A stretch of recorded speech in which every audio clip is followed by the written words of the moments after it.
Check, check. 1, 2, 3, 4. Let's go. The bearded Kyle Borsa. What do you got going on there, man? Just trying to hide what's underneath. You gotta help yourself out any way you can. Uh, you're looking great either way. So how do you like you played at Riffel? That's where you kind of cut your teeth besides the RMF, and you're back there again as a teacher slash coach. What's that like?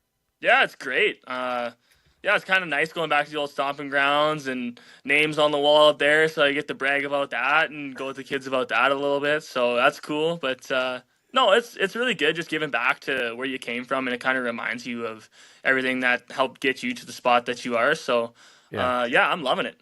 You're not old, but does it make you kind of feel old, or at least where you go, holy cow, does time fly? Yeah, I think more of the time fly. Like, I still remember like being in grade 10 and playing for Riffle with Nias and Yeah. all those guys, like all my lifetime buddies. So, yeah, it's kind of throwback a little bit, but yeah, no, it's good. It's a good to come full circle. Speaking of Nias, he's coaching obviously at the U of S. Do you guys talk about how you're both in coaching now? Oh yeah, we're talking on a weekly basis. We talked yesterday. Um, just kind of about how our weeks are looking and how his playoff run's going to look and stuff like that. So, yeah, we're always talking. He's helping me out. He's the smartest football brain I know. So he kind of gives me some tips and tricks, and it's really good to have a guy like that so close to you. Do you still shake your head? Like you had a crack at the CFL, maybe. I think your problem was you went to a team that already had Oh yeah. To be quite honest with you, let me just be straight with you, okay? I don't even know why the Bombers drafted you, to be quite honest. Not because you're not good. It's just they already had running backs. Like that, if you go to a different team, maybe you're playing in the CFL still. You know what I mean? Yeah, you never know, and I don't know. It kind of is what it is. The problem with me was that I was never a special teams player. I was always a returner, and I was always good with the ball in my hands. And the CFL is just one of those leagues that there's an abundance of those guys. So you're trying to battle against the best of the best, and a lot of those guys are American, and um, so like the Canadians kind of have to work their way a little bit grittier through the special teams way, and that was never something I was good at. So I definitely didn't help myself there. Mhm. But yeah, like it is what it is. Like at the time, it was a difficult thing for me to go through. But like now that I'm like looking back, it's kind of like blessing in disguise a little bit. I get to move on with my career, and I'm loving what I'm doing now. So yeah, I think everything goes full circle. Everything happens for a reason, and I'm super cool with it now. So No, that's awesome. And you do seem like I'm not going to say mature, but maybe it is mature. Like life teaches you things, right? Teaches even a 53-year-old guy like me something. I never thought, I said this to my daughter. We went to watch Ethan in Winnipeg, and I said this past weekend, and I said, if you were to tell me that, when I got the job as voice of the Riders in 2022, 3 years later, I'd be out of that job wearing Winnipeg Blue Bomber gear, watching my kid play for the Blue Bombers. I would have said, you're nuts. So it's true. You never know where life takes you and lessons you get taught, right? yeah, for sure. And you never really know what's good and what's bad until later on too. So like it's a hard thing to do, but you really got to take the punches as they roll and not and in football we say stay baseline all the time and try not to ride those highs too high and try not to take those lows too low. So Yeah. Oh, and back to Nyes for a second. Did you know when you played with him that that he had the coaching with him? Like, did you know? Okay, yeah, there you go. Did you know you had the coaching? And how did you know Nyes would be a good coach? uh I definitely didn't know I had the coaching. I knew Nias would be a good coach because he's just it didn't really matter what Nias wanted to do. Whatever Nias wanted to do, he was going to be a stud at it. Whether it was he talked about being a lawyer at some point, he could have been great in business, he could have been a great teacher. Literally, whatever Nias decided to do, he would have been good at it. And football was just that thing for him because he loves the X's and O's and he loves picking things apart and he loves that chess match. And so I always knew he would be really good at it. Me on the other hand, not really. I think I kind of had that persona of kind of the meathead north end type of guy where it's just like give him the ball and let him rock type of deal. Like I wasn't a big film watcher. I wasn't yeah, and I didn't help myself by any means, so Yeah, don't copy yeah, what I'm doing. But yeah. yeah, no, I was always kind of a meathead type of guy. Um but now that I've kind of like gotten to the coaching aspect and I've actually like learned the game and like watch film. It's kind of amazing what watching film does for a football coach. So So, yeah, no, I think so where did it's that? a lot more fun. Yeah. So is that the thing that's really opened your eyes the most, like in terms of coaching? Watching the film, breaking it down, the tactical side, like that's the thing, Yeah. and that's a very mature comment from you because. And correct me if I'm wrong, but did you find this out when you went to the CFL? Like when you walked onto a football field from RMF all the way through high school and even at U Sports, you're one of the best players on the field, if not the best player on the field. Then you get to the CFL and you're not the best player and you can't just rely on your athletic ability. Did you at some point get to one of those, to a camp and go, like this, like, do you know what I mean? For sure. And like it kind of relates back to the film thing. Like I always felt like I was the best athlete on the field, and then once you're not the best athlete on the field anymore, it kind of goes down to what you're going to do to prepare and how you're going to put yourself in the best situation. And then also like when you're at that level, it's like everyone's really, really good. So like the coaches are almost picking like what chess pieces are best for their system or what's best for their scenarios or Yeah. and you know what I mean. And yeah, so I think like there's a whole bunch of factors that go into it, whether into making the CFL and all that. But yeah, I think everybody's going to reach a point where the skill no longer matters. It's all about how you prepare and Yeah. what you do in that sense. So what do you like about coaching the best? That's kind of where I was going with this. Enough of the CFL talk. What do you like about coaching the best? Do you like the actual game day? Do you like the process of the week? For instance, gearing up for the city championship here. I'd say there's a few things I really like. Number one, I really like the game. I like the chess match. Like I like seeing what they do on defense. I like trying to pick apart what they're going to do, trying to design things that are going to beat that, and then kind of figuring out what to call at the best time when there's emotions and all of that involved. So I like that part. I like the game within the game, and then I love the relationships with the players. Like that's what gets me fired up. Is I get to learn about these kids at a young age, and I get to watch them grow from grade 9 and then see them in grade 12 and see how they develop as players and see them grow as men. So, and I get to have a big hand in that as a coach. So, yeah, I think relationship and growth with the players is what I like the most. I'm seeing that in this interview. I'm smiling. I like this. You've become a good talker too, which I love. So let's talk about you guys. You guys got through Campbell, and now you got the Miller Marauders, and you haven't faced the Miller Marauders since week 1. I think it was 44-28. So they handed you your lunch a little bit, or did they? Did the stats lie in that first week? I'd say the score says worse than what the game was. Like in the third quarter, we were up 5. Like we were winning 28-23, I believe. But they have some good players. Like they're going to make some plays. Their running back is really solid. Marcus Adams is a well-known name around the city. And they got some dudes on defense. Like their number 12 is really good. 25 solid. Number 1 is really good. So they have some players for sure. But yeah, like we like you said, we haven't seen them since week 1, and I think our coaches have done a hell of a job coaching a young team to a city final this year. And yeah, like you just got to get there, and you never know, right? So we will. I think it's going to be a good game, and I don't think they're not playing the same team Friday that they saw in week 1. That's for sure. That's exciting, man.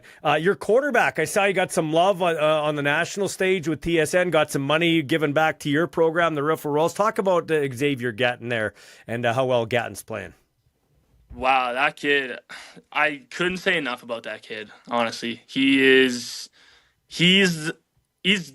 I don't know if I've seen a better talent at his age, especially at the quarterback position. Like what we're kind of doing on offense, it's a lot of Mark McConkey style stuff, which is not easy stuff to learn as a grade 10 and to make actual reads on the field and not just do pre-snap stuff. Some of the stuff is post-snap reads too, which is very impressive to do as a grade 10, and his arm is second to none. I don't know if I've seen a grade 10 throw the ball the way he can throw the ball. And if you would have saw the clip on the Way to Play award that he won there, it's like the kid he can make people miss. He's an athlete. His moves he can move very fluently, and then he can throw the ball on the run, rolling left, throwing right. Like there's really nothing the kid can't do as of right now. But yeah, I think he just needs to stay the course, and he needs to keep on getting better.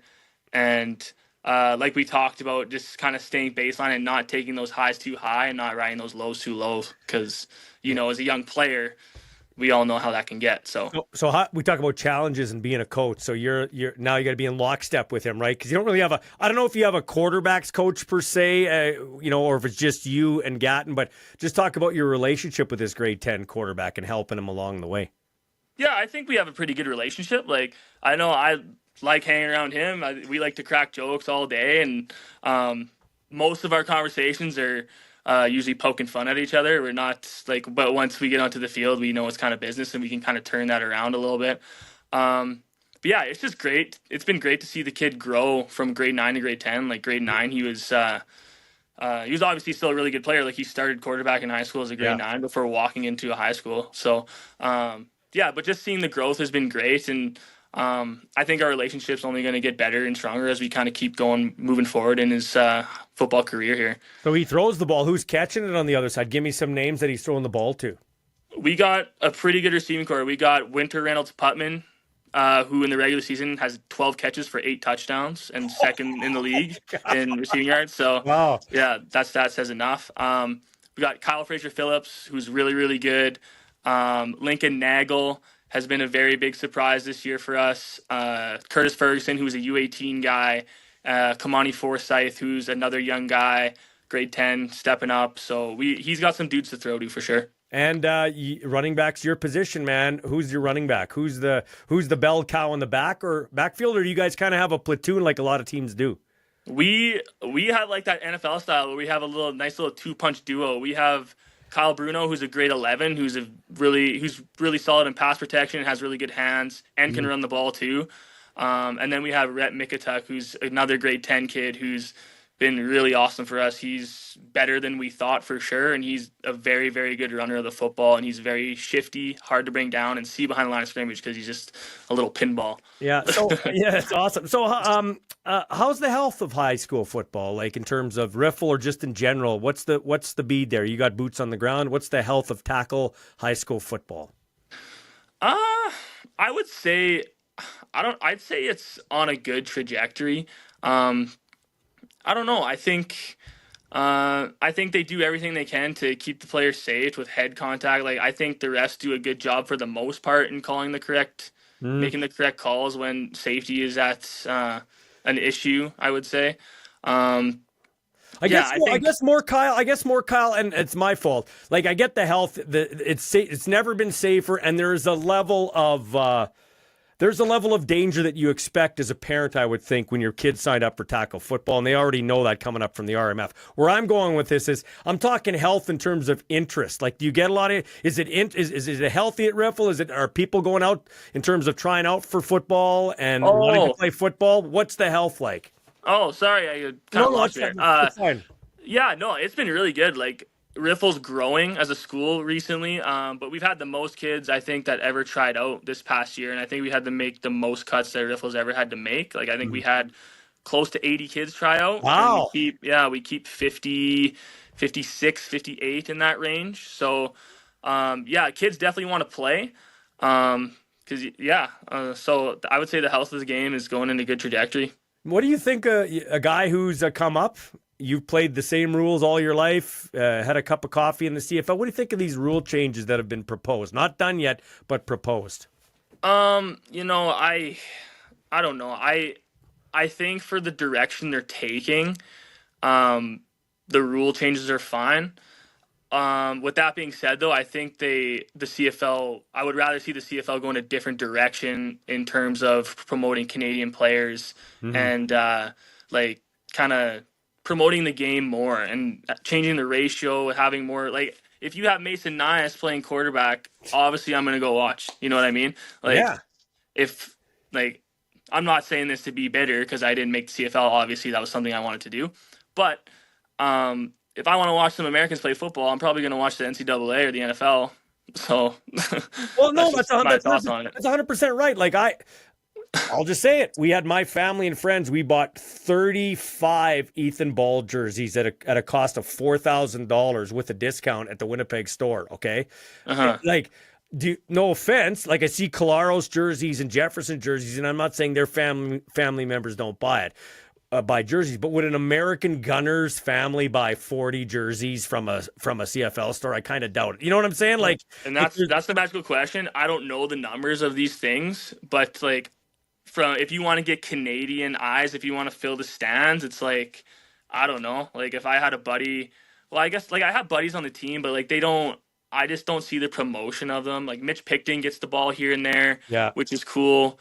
But yeah, I don't know. I would like to see more Canadians in the game personally and kind of see that trajectory rather than like the American style. But I think back to your original question, I think in terms of going the direction that they're going to take, I think the rule changes are fine for what they're wanting to do, I guess. My point is it's never been the game. Like, for instance, I'll just read some stats to you quickly. 53.6 points a game, most in 2 decades. This is CFL. Red zone touchdown record in a season. 40 of the 80 games decided in the last 3 minutes. 5.4 touchdowns a game, most in 2 decades. It's not the game. It's what you said. It's the promotion. It's the streaming. It's the marketing. It's the stats that don't work. It's everything around the game. It's not the players. You know what I mean? One more thing to add, I would also say that it's very expensive to go now. Yeah. Like I know for like my fiance and I, like we just bought a house and we're kind of starting our lives together and stuff like that. And it's like we want to go to a game.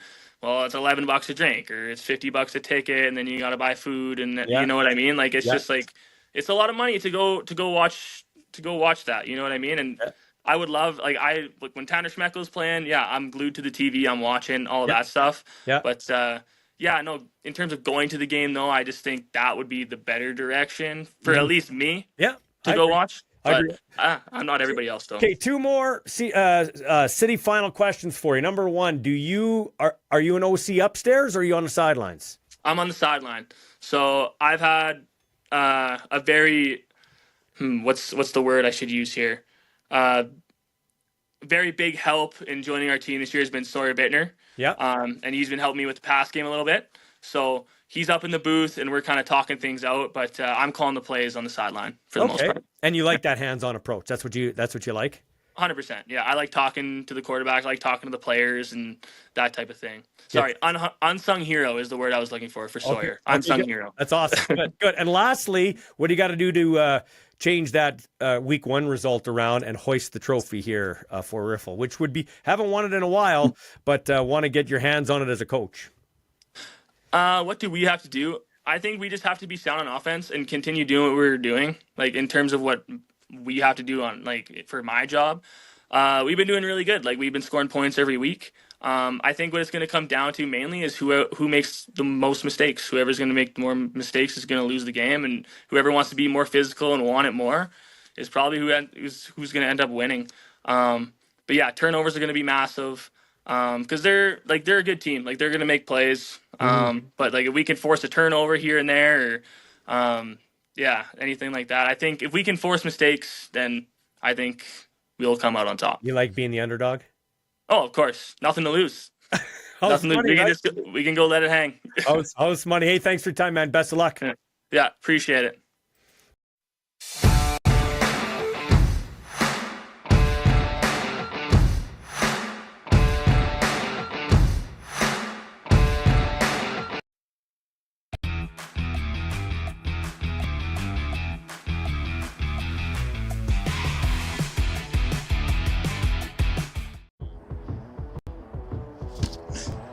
Oh, eat your heart out, John Ryan, right down the middle.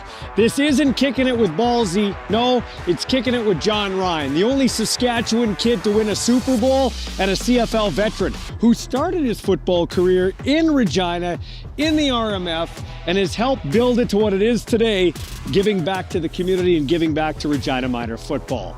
This segment, Kicking It with John Ryan, brought to you by another great guy and his family, Ben Garrow, Advantage Collision in Saskatoon and PA. They're the family shop that cares. They're the best in-class auto body repair shop, OEM certified, and ready to meet your needs in the quickest time possible. It's Kicking It with John Ryan.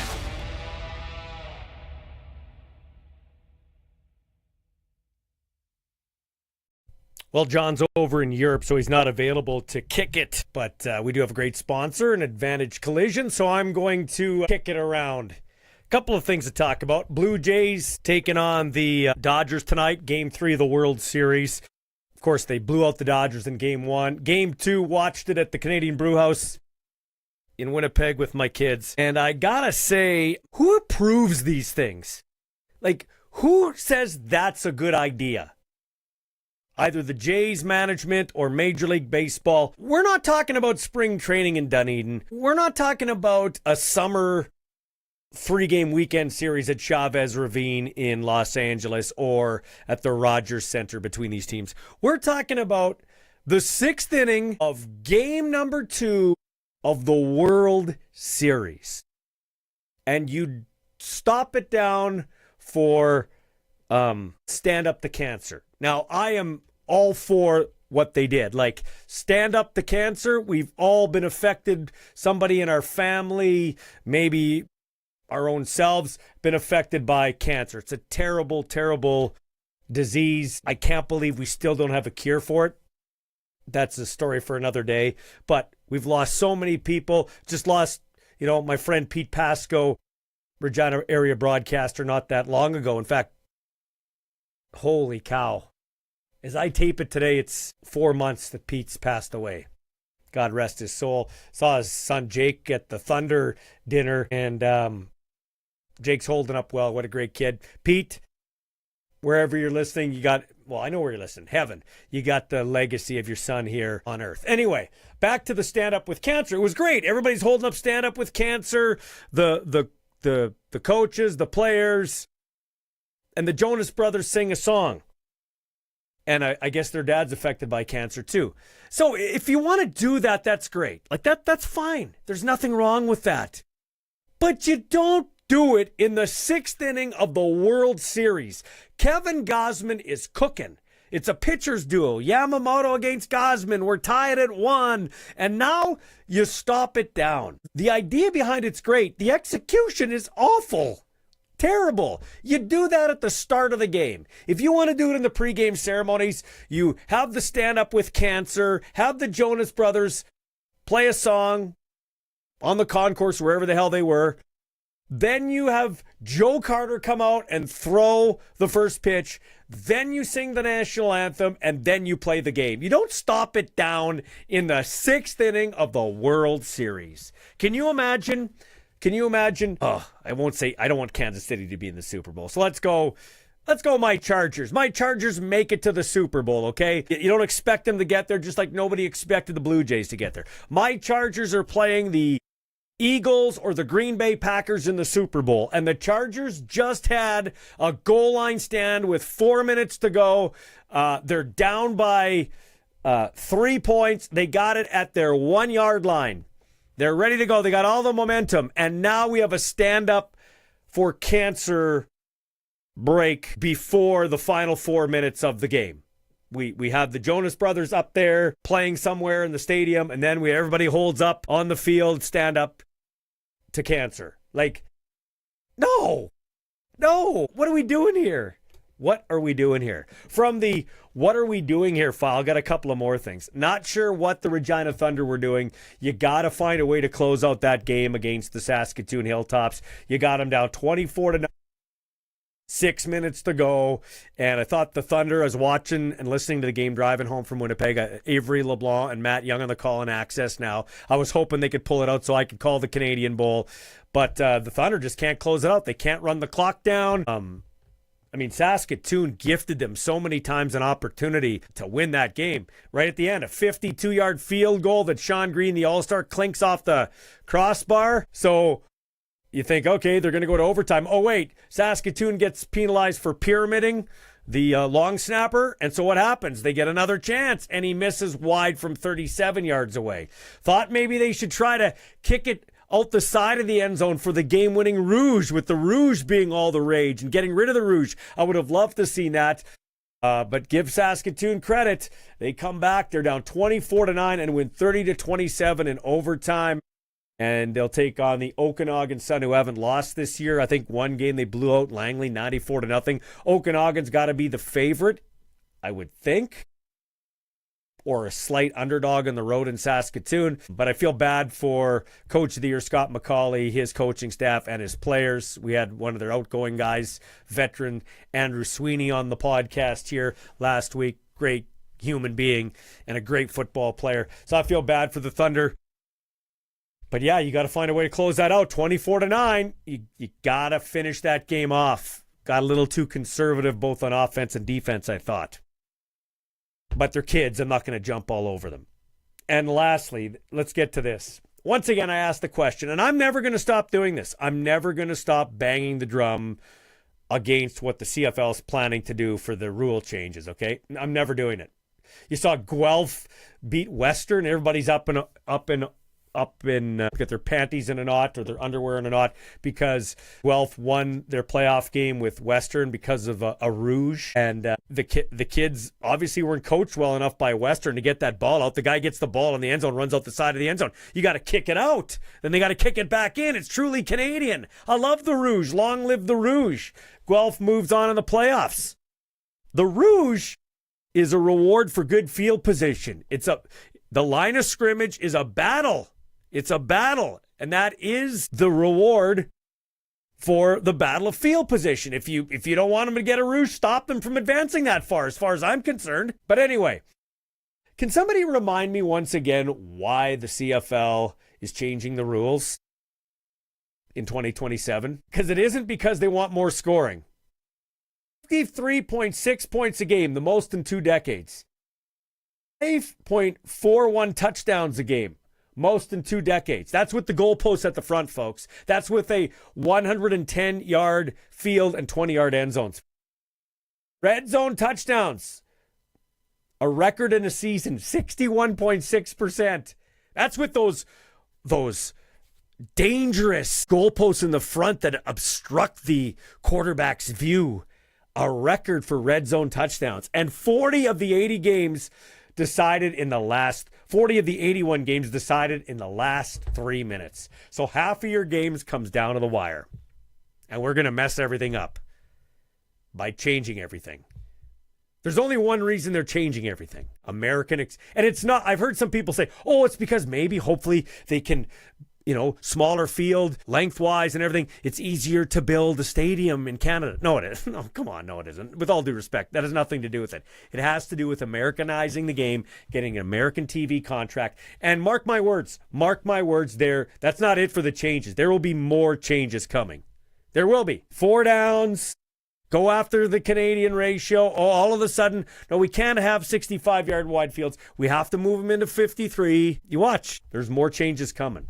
Maybe not exactly that, but I don't think I'm too far off. I haven't been too far off talking about this stuff. Once again, why are we changing it? Anyway, we got Keith Willoughby coming up next. The Dean with his CFL simulations. How did his computer do in the regular season? What's he got planned for the playoffs? He and his Commodore 64.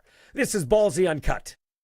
Athletes aren't built during the season. They're built here in the off season where real progress happens. At the Den Sports Performance and Agility Center, they don't just train, they develop. For athletes ages 13 to 17, they offer team packages and individual group training with up to 5 weekly sessions of your choice of dryland or strength-focused work. Every program blends strength, agility, balance, mobility, speed, and recovery with a focus on durability that most programs overlook. Because showing up on game day means staying strong all season. Every session is coached by a certified speed and strength specialist and focused on long-term athletic success, not quick fixes. Flexible programming, real results. The Den Sports Performance and Agility Center is where serious athletes level up. Book your spot now at thedenyqr.ca.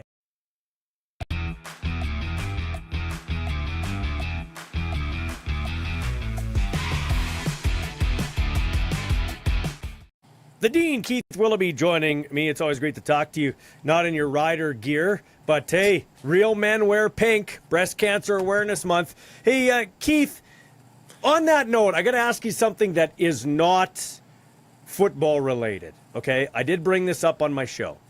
So, the Blue Jays are rolling. It's a pitcher's duo. The Blue Jays and the Dodgers. They're tied at 1 in the 6th inning. And right before the 6th inning, we have a stand up to cancer ceremony, which I want to be clear. I am all for it. I know, we've all been touching our family. Somebody's passed away from cancer or battling cancer. I'm shocked we still haven't found a cure yet totally, but I'm all for it, okay? The Jonas Brothers play, that's great. But the older I get, the dumber people get. Like, it is a great thing to do if it's the pregame thing. Like, why not do it in the pregame? Jonas Brothers play, everybody holds up their signs, we get the same effect, and Joe Carter throws the ball, then we roll out the flag, sing the national anthem, and start the game. What are they doing there? That's just a downer, and it dragged on and it threw Gosman off. Well said, Ballsy, and I think it's a situation that you worry that you disrupt the flow of the event itself. You worry that you're disrupting the flow of athletes who are participating in competition. Again, I'm not a professional athlete, so I can't speak from experience, but I imagine that when you get into the flow and the rhythm and the cadence, you want that to continue. So when you get these situations, they can create a lot of challenge. I remember a couple of years ago, you'd have an event in hockey. Somebody scores their 500th goal. There's a big ceremony. And the other team really gets discouraged because now they got to stand around for 6 minutes and watch somebody else get accolades. And it can really reduce your enthusiasm and your flow of being in the game and in the moment. You hit the nail right on the head, and baseball's a very rhythmic game. So if of any game that rhythm gets thrown off, it's baseball. Anyway, just thought it tied in. Now how many years, what's your wife's name, by the way, Keith Willoughby? Leanne. And how many years have you been married, Keith? 36. You've been married 36 years. I'm assuming you're a great guy. I think you're a great guy. She's probably a great lady. In fact, greater than you because she stayed with you that long, okay? Yeah. But I think a lot of it has to do with the fact you're not home, Keith. Like, you're never home when I call you. You're either in the office or on the road, like you were in Boston. Now you're in Atlanta. Tell us why you're in Hotlanta. I'm in Hotlanta for the next couple of days, participating in one of our academic societies has its annual conference. Usually it's in late October, early November. This year it was scheduled in Atlanta. So I'm here as part of my gig of connecting with fellow analytics geeks, numbers nerds. And of course, I enjoy attending all the sessions that are dealing with sports. Although this conference has about 5,000 attendees, people who are doing analytics in healthcare, in supply chains, all across the map. But I have a special part in my heart for the sports stuff. So there's probably a whole bunch of us that will attend some sports-related sessions over the next several days. So you are presenting a paper, you're telling me, and tell me what that paper's all about. Yeah, it's basically looking at CFL scheduling. So about a decade and a half ago, a colleague and I in Saskatoon wrote a paper on scheduling games in the Canadian Football League. And we've looked at 20 years worth of schedules in the CFL to determine that if you are a team that is basically playing with fewer days rest than your opponent, how does it affect you?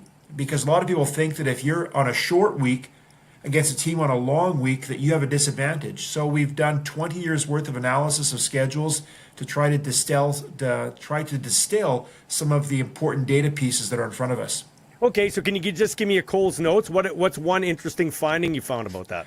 One interesting finding is since 2018, when the league actually went to a 21-week regular season with three byes per team, you have actually now reduced the situations where teams are getting an unfair advantage because of playing on short or long weeks. Back around 2007, 2008, 2009, each team had one bye per the season, and there were situations where you'd be playing. I think they scheduled the league into 19 weeks. You would get these long and short weeks. There was much greater impact back then than there is now. So I know we complain that the season starts in June and goes to the end of October, but what it's done is it's reduced the situations where teams are getting unfairly screwed by the schedule. I think right now as the CFL sits, and who the hell knows what's going to happen down the road, but as I was thinking about this today, as it sits right now, I think they're on to something, and of course what that means is they'll go and screw it up. But they're on to something. Like I like where we're at. I like where the season starts, and I like where it finishes. It's right I think it's right in the sweet spot right now. I don't think you can start it any sooner, and I think it ends right when it should, to be quite honest with you. I'd like it to start a little later. I do Okay. worry that when you start the regular season early June, in fact, this year the Riders opened up the season. I think it was June 5th. They played the Thursday night game against Ottawa. You're basically still dealing with the NBA, which has their finals. The NHL, again, the Oilers are there, and sometimes if there's not a Canadian team, maybe there's not as much buzz in Canada. But I think what I would like to see is the league maybe start after Father's Day, start after that U.S. Open weekend. So then you can basically have July 1st be a real key celebration of Canadian football. And, I'd go till the end of November, maybe beginning of December would be the latest that I would go. I wouldn't want us to go much later than that, but I don't like when we start early June. The buzz doesn't seem to be there in terms of the early part of the season, at least from my perspective. Okay, so here's the numbers. You like numbers. Here's numbers for you, bro. Check this out. 53.6 points a game, most in 2 decades. 5.41 touchdowns a game, most in 2 decades. This is interesting. This one's really interesting. Red zone touchdown percentage record in a season. 61.6% red zone touchdowns. So those goalposts in the front don't seem to be affecting anything.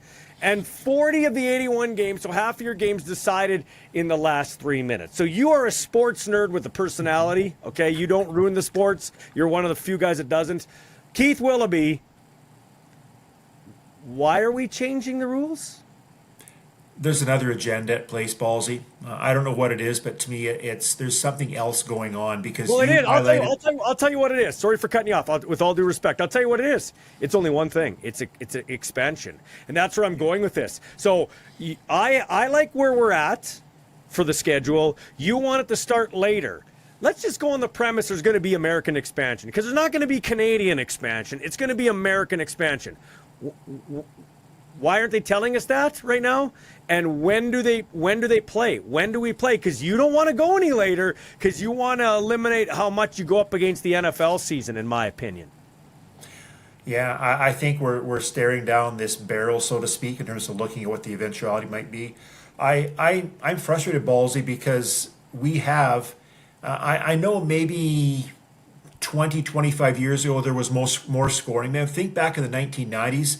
Yeah. When there's a lot of scoring, and then we went into a bit of a lull. But in the 1990s, we had people like Kent Austin and Doug Flutie and Tracy Ham and Anthony Calvillo. We had some studs playing quarterback.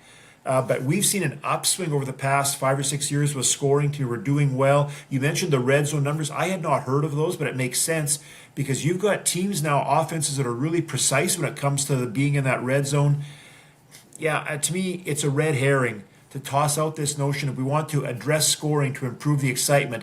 To me, it's a way of trying to modify the game to suit, I don't know, down the road, some sort of American opportunity where there'll be a collaboration between the two leagues. I think we just want honesty, and we're not getting it, or we're not getting full transparency. Maybe honesty's not. They'll say they've always been honest, but it's full transparency. There's something big at play, and I think it's going to be a lot more than what they're telling us. And talking to a few of the player reps around the league, they're saying the same thing. They got a sense that things are, we're not done with this. So with that in mind, they're going to move the field goal back, okay? They're going to move the goalpost back so the field goals be longer.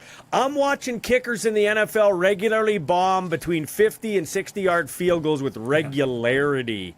But they let them doctor the footballs. They let them take the footballs home. They let them manipulate them. Because the NFL gets that kicking is important. We're trying to get away from the kicking game in terms of field goals. The NFL is going the other way. So maybe if they're going to move the goalposts back and make the 15-yard end zones, then they got to let them doctor the balls just like they're doing in the NFL. They're going to have to do something. Yeah, and especially if we get more American kickers here. Like we saw an American kicker playing for the Saskatchewan Roughriders the last game of the regular season.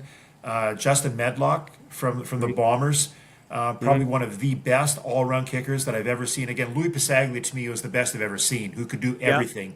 Yeah. But Justin Medlock, my goodness, that man it was like an effortless stroke, when him kicking like a 55-yarder. So, yeah, to me, maybe that's an opportunity then to really ensure that we get the scoring that's up there, because as an analytics guy, I am looking forward to seeing what teams are going to be doing when we now get into a situation of, if in 2027, if you're on the 35-yard line, now you're basically looking at a 58-yard field goal. Think of So an 8-yard snap plus a 15-yard end zone. So to me now it's producing a bit of a different situation. Yeah. So Keith, Riders, how'd you like how they lost their last 2 games? Doesn't really matter. How do you like how they handled the last 2 weeks and how they look? Like, are you feeling pretty good as a Rider fan now that they get their week off? Yeah, as good as can be expected.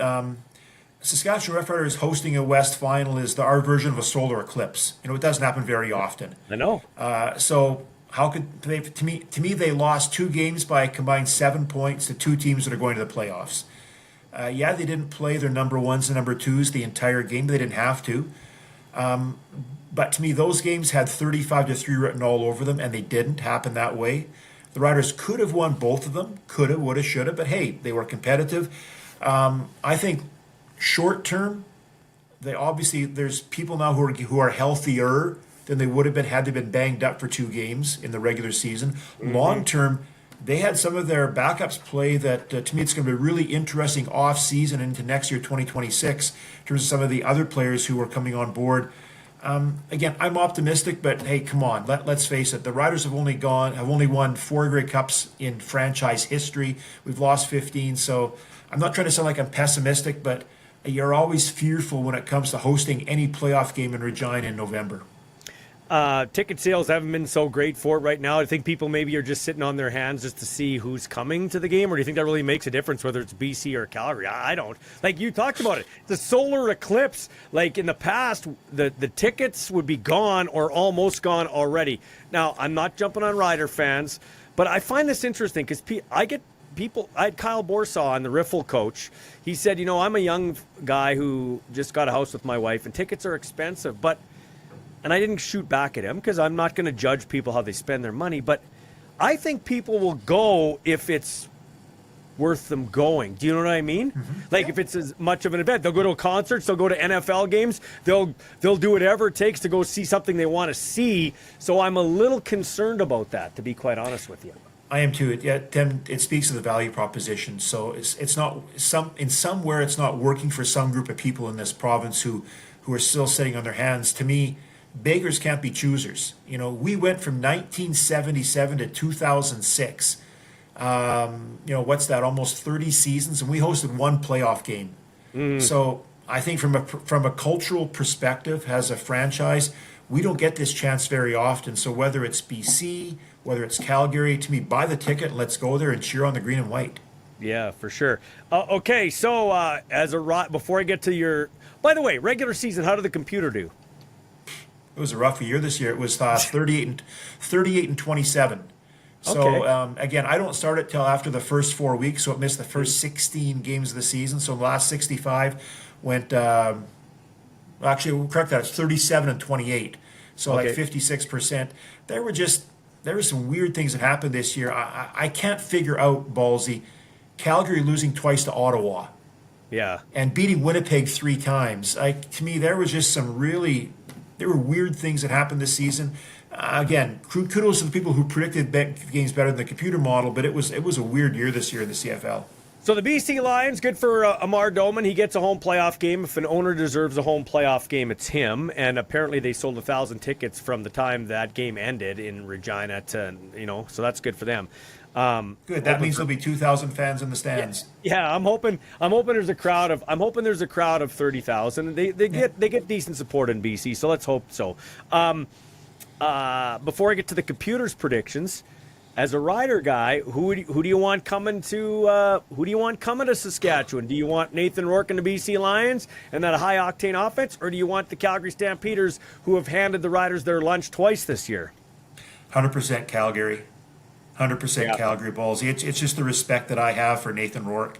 Again, I know the Riders only lost by 6, and they played a game effort against the Lions. But again, the Lions, to me, they're the one team that I fear, because when Nathan Rourke gets hot, he is unlike any other signal caller in this league. I'd much rather play the Stampeders. I know the Stamps are 2-0 against the Riders, but to me, the lines are fearful in terms of you got Micah Alway playing middle linebacker, you've got Nathan Rourke, you've got a host of really good receivers, James Butler running the ball. To me, like, they can churn the field. Matthew Betts coming off the edge like he shot out of a cannon from a couple years ago. So who do you pick in that game, BC or Calgary? Who do I pick? Yes. I'm picking Calgary. I think Calgary's going to win too. I'm smelling upset. I know the Stampeders lost twice to the Lions during the regular season. Again, when VA is good, he's really, really good. When he's bad, of course, he's horrid. But when VA is good, VA can be on fire. He's got some studs at receiver. He's got one of the Philpotts. He's got probably the guy who'll be Rookie of the Year, the tall Canadian receiver.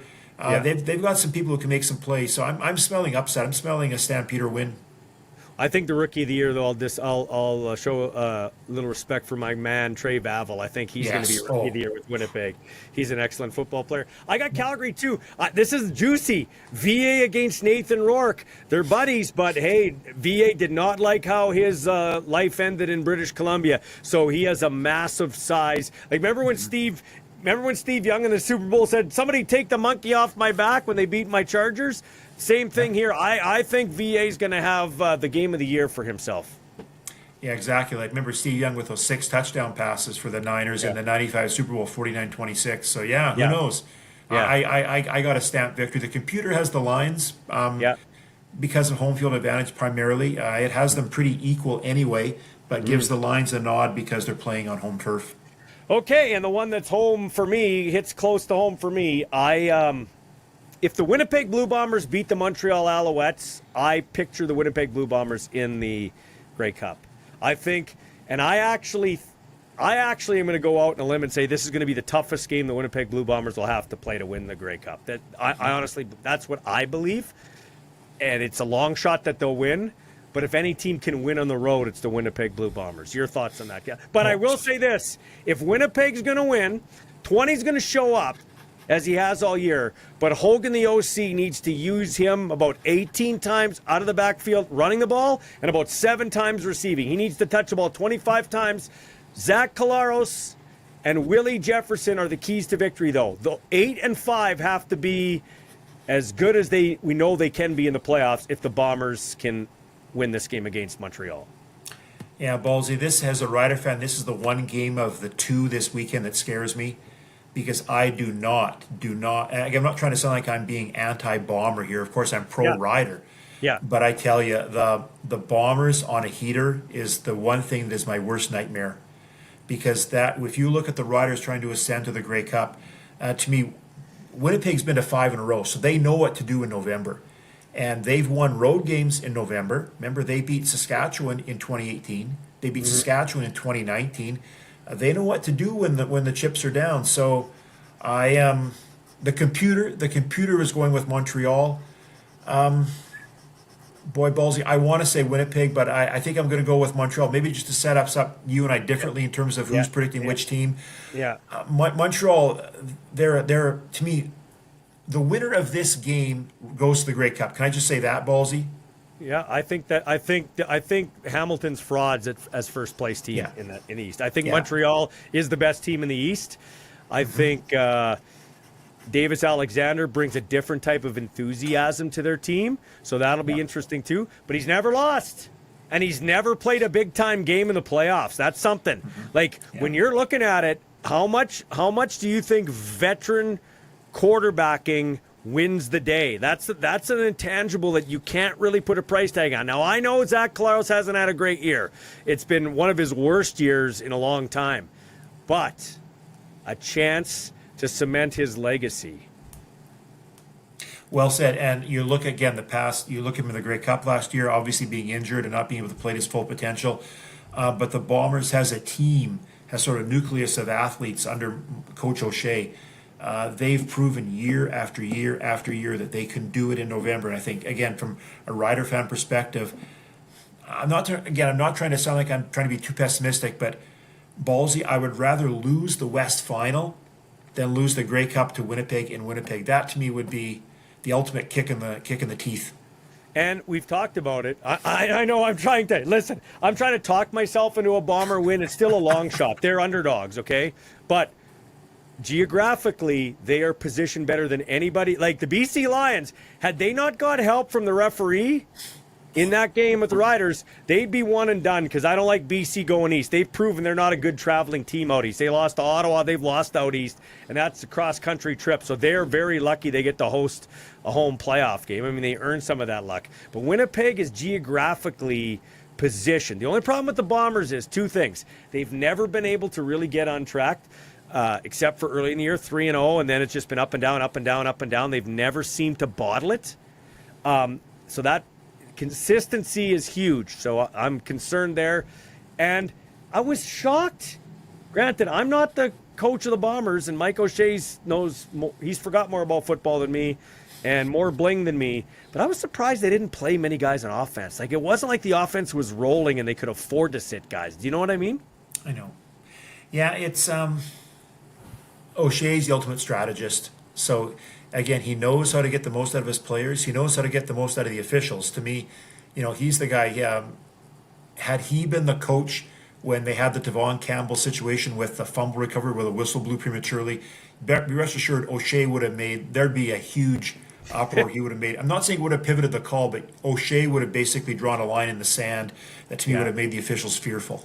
Yeah, for sure. So I am going to go with Winnipeg. I have to. I'm biased, way biased. I'm going to go with Winnipeg, but it is a long shot. Like I said, a few things have to go their way to get it done. I think they can do it, and I do really believe this will be their stiffest test. Sounds dumb, like it's not going to be a cakewalk anywhere, but I think this is their stiffest test to win the Grey Cup. I really believe that because Montreal is not a friendly place to play at all. Oh no, yeah, you get the fans there, you get the yelling, the cat calling, they'll blow the occasional horn, even though they've tried to outlaw that. No, they still do, yeah. and I like that. I like that. I'm glad they let it back in. So you've got Montreal, I got Winnipeg, and I'm assuming the computer's got Montreal. Computer's got Montreal as well, about 69 or 70% probability of victory for the Owls. Wow, that's great. And Davis Alexander's never lost as a starting quarterback. Yeah. Again, that can't last forever. Eventually, something's going to happen in a game because, Ballsy, there's 24 men on the field at one time. Something's going to happen somewhere, a play here, a player there. And you get into these playoff games, Ballsy, and all it takes is one or two plays that tip the balance, and you go from victory to loss. So what's happening with you? Do you have your Grey Cup tickets ready to go? Like, are you ready to go? Do you have Grey Cup tickets to go to that game? Refuse to go. You won't go to the Grey Cup? No. If the Riders are in the Grey Cup, you will not go to the Grey Cup.